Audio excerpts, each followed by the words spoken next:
Evet, şimdi bir önceki bölümde hakkımızda alanını oluşturduk. Şimdi ne yapalım? Şimdi de hizmetlerimiz alanını yapalım. Hizmetlerimiz alanı gördüğünüz gibi bu şekilde olacak. Yine benim butonum burada. Neler yapıyoruz? Bunun linki varmış. Mesela bunu kaldıralım. Gözümüzden kaçmış. Bir başlık ve kısa açıklamayla beraber 4 adet hizmetlerim burada kutu yapısıyla yapıldı. Bu kutular bakın üzerine geldiğimde görseller hafif bir büyüme efektine sahip ve arka planında görürseniz bakın hafif bir gölge efekti oluyor hover olarak. Hepsinde bu aynı efektler sahip ve alt tarafta da bir adet counter neydi? Countdown mı? Counter. Sayaç yapacağız işte. Sayaç tam olarak hatırlayamadım hangisi olduğunu karıştırdım. Peki bunlar animasyonları nasıl? Bunları yenilediğimde bakalım. Giriş efektleri de bu şekilde olacak. Hepsi hoş bir giriş efektine sahip olacak. Gelin bunu yapalım. Şimdi bu nasıl oluşturuldu? Öncelikle servis sayfasını sesim gitti. Öncelikle buradaki neydi? Şu butonun şu linkini kaldıralım. Bir öncesinde de burada da vardı. Bu linki de şuradan kaldıralım ki over olmasın. Tamam. Şimdi başlayalım. Nasıl oluşturduk bu servis hizmetlerimiz alanını? Hizmetlerimiz alanını bir konteyner oluşturdum ve bu konteynerin yönü aşağı bakacak, dikey olacak şekilde ayarlandı. Aynı zamanda öğelerimiz de ortalandılar. Biçimde herhangi bir değişiklik yapılmadı. Gelişmiş sekmesinde sadece alttan 2M, üstten ise 4M boşluk verdik. Şurada 4M boşluğu sahibiz.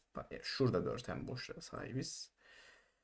Sonrasında genel konteynerimde yapılanlar bu kadar. İçerisine bir önceki videodan da bildiğiniz gibi burada bir düğme ekledik. Bu düğmenin metnini neler yapıyoruz olarak ayarladık. Simgesinde bir soru işareti simgemiz bulunuyor. Baş tarafında bulunuyor ve simge aralığı da 8 piksel boşluklu. Biçiminde de buradaki metnin tipografisi 16 piksel boyutunda. Metnin rengi turuncu ve arka plan rengimizi de kaldırdık. Arka plan rengine sahip değiliz. Ben çok bağırdım. Ve aynı zamanda bunun tam bir yuvarlak olması için, bu butonun tam bir yuvarlak olması için kenar yuvarlaklığını da 100 piksel olarak ayarladık. Buradaki bir gölgeye sahibiz. Bunun da kutu gölgesi sekmesinden gelip buradan tamamen siyah rengini seçiyorum ve yatay ve dikey olarak 2 piksel boşluğa sahip oluyorlar. Buğula ve yay özellikleri ise sıfır olacak. Bu şekilde hoş bir gölge efektine sahip oluyor bu buton. Butonda anlatmam gereken bir noktada alt tarafta 20 piksel dolguya sahip olması. Butonumuz oluşturuldu bu şekilde.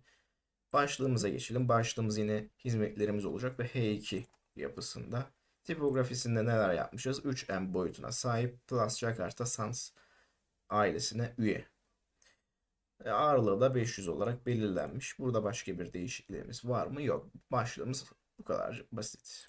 Metin düzeltici alanımızda genişliğini bu arada metin düzeltici alanının %50 olarak ayarladık. İçerisinde kısa bir metin oluşturduk. Aslında buraya hiç vermemize gerek de yok. Varsayılan olarak da kalabilir. Ama eğer uzun bir metin olursa bunu %50'lerde, %60'larda tutmak daha iyi olacaktır. Metnimiz belirtildi. Metnin rengi zaten koyu bir gri.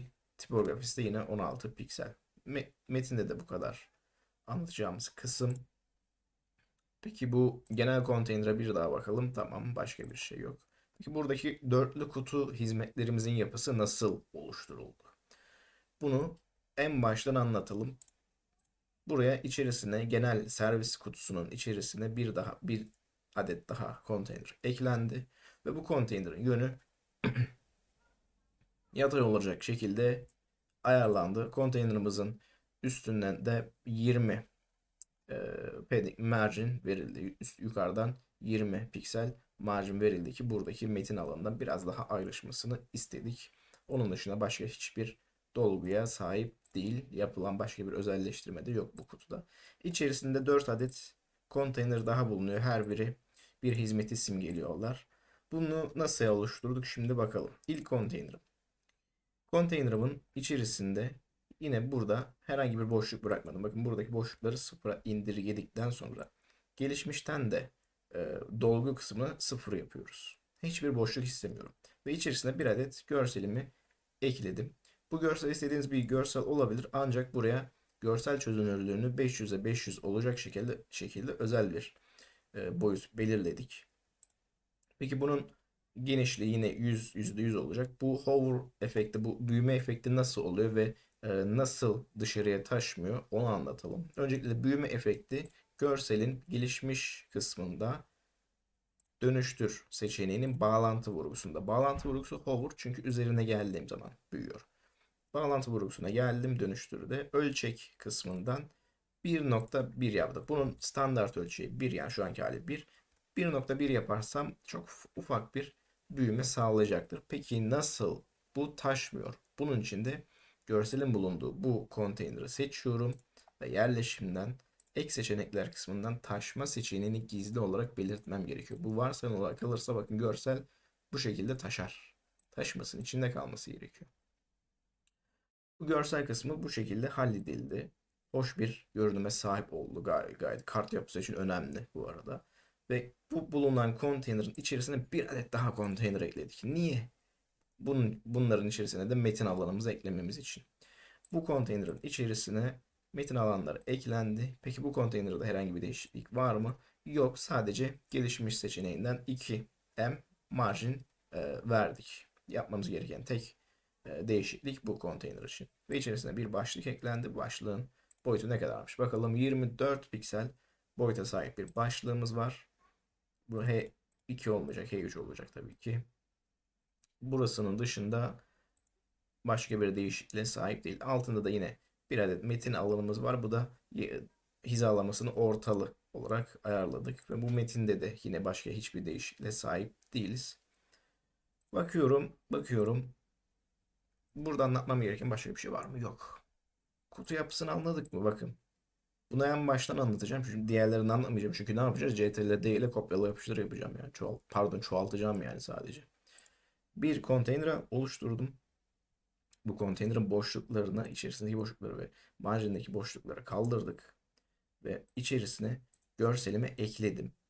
Bu görselin boyutunu belirledim. 500-500 olacak şekilde ve gelişmişten dönüştür seçeneğinin altında bulunan bağlantı vurgusunu ölçeğini 1.1 olarak ayarladım.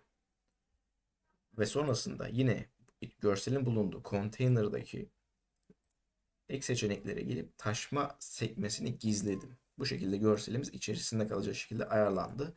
Ve bu konteynerin içerisine bir adet daha konteyner eklediğimde alt kısımda bulunan metinleri belirttik burada da.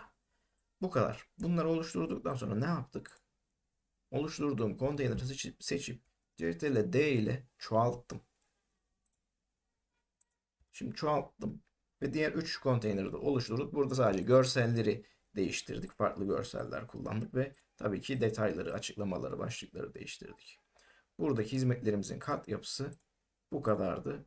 Bunu tamamen ne yaptık? Tamamen Elementor'le yaptık. Pro yok, başka bir eklenti yok. Yok, hiçbir şey yok. Sadece Elementor'le oluşturuldu bunlar. Kod bile yok bak bu arada. Sonrasında bakıyorum. Tabii bu arada ne unuttuk burada? Animasyon kısımlarını zaten anladık değil mi? Mesela buradaki düğmeyi seçiyorum. E, Hareket efektinde giriş animasyonunu fade up yaptım ve animasyon gecikmesini 200 yaptım. Bunu da yine aynı şekilde seçip hareket efekti fade up bu sefer 400. Çünkü sırayla gelmesini istiyorum daha hoş bir görüntü olması için. Metinde de 200, 400. Bu da ne olacak? 1500. Hayır, 600 olacak tabii. Peki burada da yine aynı animasyon stilini uyguladık. Nasıl geliyordu? Tekrar bakalım. Bu kutular 1, 2, 3 olarak sırayla geliyor. Bu nasıl oldu peki? İlk kutuyu seçtim. Gelişmişe geldim. Hareket efektine 200 verdim. Fade up, normal ve 200. Bu konteynerim 400, bu 600, bu da 800 olarak olacak şekilde ayarladığımda bunlar sırayla geliyorlar. Tekrar bakalım. 1, 2, 3, 4 sırayla geliyor. Tık tık tık diye geliyor. Tamam. Hizmetler alanında bu kadar. Hemen altta da bir ufak ne yaptık? Counter yaptık. Bu counter'mış. Bunun için de yine bir konteyner ekledim. Bu konteynerin gelişmiş seçeneklerinden marjini Marjini yukarıdan 2, alttan 6M olacak şekilde ayarladık. Yukarıdan daha yakın çünkü hizmetlerle biraz daha iç içe olsun istedik. Ayarladık. İçerisindeki dolgular da yukarıdan ve alttan 2M olarak ayarlandı. Yerleşimleri de tabii ki yönü yatay bir şekilde seçili. Arka planını gradyan yaptık. Biçem kısmından arka plan türünü gradyan seçip rengin bizim marka rengimiz turuncu. İkinci rengi de beyaz olarak ayarladım.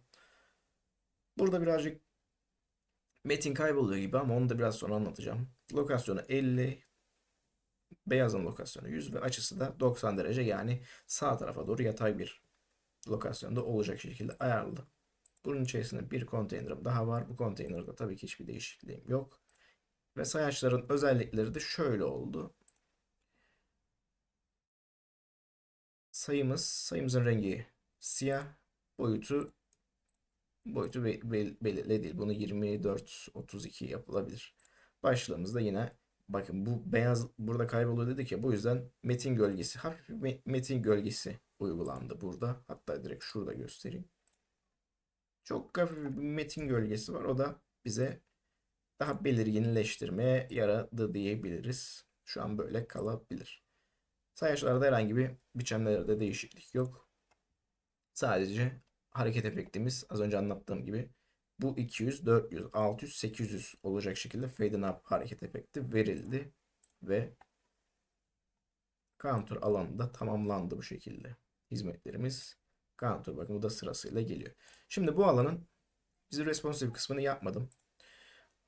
Responsive kısmına bakalım. Hizmetlerimizin konteynerini seçtim. Tablete gelelim. Tablette durum ne?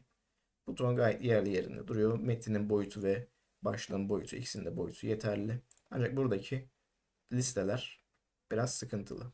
Bunu nasıl giderebiliriz? Bunun için listelerin bu 4 konteynerin bulunduğu genel konteyneri seçiyorum. Paketle seçeneğini, ya paketli çok mantıklı mı? Bunun daha ne deniyor ki buna? Ya bu seçeneği işte paketli olarak ayarladık. Ancak alt alta geldi hepsi. Bu tablette bunun alt alta gelmesini istemiyorum. Ben dördü de yan yana gelmesin, bir bir de gelmesin. 2 2 olacak şekilde, 2 satır 2 sütun olacak şekilde ayarlamak istiyorum. Bu yüzden içerisinde bulunan 4 konteynerden ilkini seçip genişliğini %48 vermek istiyorum. İkincisini de seçip %48 verirsem bakın ikisi yan yana gelmiş olacak. Diğerlerine de yine %48 verelim. Peki niye %50 vermedik de %48 verdik diyor musunuz? Diyorsanız bir yoruma falan yazın da. Niye 48 verdik biliyor musunuz? Şimdi ben buna %50 verirsem ne olacağını bak gör. Bak sadece buna 50 verdim. Bu değeri 48 ama boyutlar taştı. Çünkü ufak da olsa bu genel konteynerde default boşluklar var. Bu yüzden %2'den kurtaracak şekilde %48'e indirdik. O yüzden daha iyi olacak. Biraz daha o yüzden demeyeceğim. 2-2 bir şekilde geldi ama bu sefer de yanlarda biraz boşluk var. Bunu da yine genel konteyneri seçip dolgusunu hem vermeyelim, direkt şuradan 8 verelim. Hızlı bir şekilde 8 verirsem sağ soldan da boşlukları kurtaracak şekilde ayarladık. Tabletteki görünümü bu şekilde olacak. Peki bu counter tablette böyle mi olsun? Böyle olsun mu? Aslında böyle olabilir. Bu böyle kalabilir ancak bu sayının boyutunu küçültelim biraz. 20, pardon 24 çok az oldu. Şunu 36 yapsak. 36 yapalım. Başlığımızın boyutu da yine 36 yaparsam çok olur. 24 yapalım peki. Adı odur fazla geldi gözüme. 20 yapalım ve bunu kopyalayıp diğerlerine stili yapıştır dersem hepsine stili aynı şekilde gelmiş olacak. Ama bak, stili yapıştır dediğim için ne oldu biliyor musun? Şimdi bunlara ben bir hareket efekti vermiştim ya. Bu 200, 400, 600, 800 diye onlar da değişti. Onlar da gitti. Hepsi 200 oldu. Şunları tekrar unutmadan 400, 600 olarak, 800 olarak ayarlayayım. Sonra ben böyle yaptım niye böyle oldu demeyin bana. Buradaki metin duruyor. Şunu da şöyle yaparsam. Hani yine gözünüzde görsün. Tabletin görünümü de OK Counter için. Peki mobile bakalım. Bir de mobilde nasıl gözüküyormuş. Tamam. Önce hizmetlerimizin mobil görünümü nasıl? Buradaki butonum gayet yeterli. Başlığım ve açıklaması da yeterli. Ee, Dörtlü listem hizmetlerim de alt alta şekilde gelecek. Ve boyutları da gayet hoş gözüküyor. Herhangi bir değişikliğe sahip olmalarına gerek yok. Buradaki counter'ı şöyle yapalım. Container seçeneğini içerisinde bulunan container seçeneğini şöyle paketle yaparsam niye? Yerleşimdekini paketle yapayım. Sizler niye yan yana geliyorsunuz bakayım. Tamam, bunları hepsini alt alta getirmek için de özel olarak boyut verebilirim. Bunları genişliklerini hepsini %100 yaparsam mecburen artık hepsi alt alta gelecekler. Boyutları yeterli. Boyutlarını değiştirmeme gerek yok. Bu şekilde olabilir. Evet, hepsi alt alta gelsin mobilde. Tamam. Yapmam gereken başka bir şey var mı? Şöyle bir göz atıyorum. Sanırım bu servis sayfasının, hizmetler sayfasının tabletteki boşluğu 4'e 2 güzel. Mobilde de yine 4'e 2 olacak şekilde ayarlı. Tamam. Bunu da yayınlayalım. Bir de şurada bakalım tekrar nasıl gözüktüğüne tablet ve mobilde ve bu videoyu da bu kısmı da geçebiliriz. Hakkımızda kısmı burası ve hizmetlerimizin alanı mobilde bu şekilde olacak. Yine üzerine gelindiğinde büyüyen bir görsele sahibiz. Tabii mobilde tıklandığında olacak. Çünkü bir link olmadığı için, hover'da yapamadığımız için mobilde. Hizmetlerimiz bu şekilde güzel ve counter kısmı da bu şekilde harika gözüküyor. Tablete de hızlıca bakalım. Counter kısmı yine düzgün ve 2-2 şekilde gözüküyorlar. Burada gözüme çarpan şu var. Metinlerin boyutları biraz sıkıntılı sanırım. Değil mi? Mesela buradaki başlığımızın boyutu 1.8. Bunu tablette 2 yapalım. Buradaki metinlerin boyutu çok fazla mesela. Bunlar 2'ymiş burada. Bunları da 1.6'ya çekebilirim. Yine burayı kopyala deyip hatta öncesinde bakın tablette 1.6'ya indirdim boyutunu. Mobilde biraz daha düşürmek istiyorum. 1.4 olsun istedim. Şimdi bunu kopyalayıp diğerlerine stili yapıştır dersem hem tabletteki hem de mobildeki boyutları düzenlenmiş olacak. Bu şekilde iki iş yapmış olmayacağım. Tamam, şimdi daha iyiler. Bunların boyutları da 1.8, burası da 2. Tamam, hiyerarşisi de gayet yeterli. Bunları H3'te vermiş miydim? Buradakilerin tabii metinlerinde HTML etiketlerinin hepsi H3 olacak. Çünkü H2 etiketimiz burada hizmetlerimiz. Bunlar da H3 etiketi olacak unutmadan. Bunları verdikten sonra bu videoyu bitirmenin zamanı geldi. Bir sonraki videoda görüşmek üzere. Hemen geliyorum.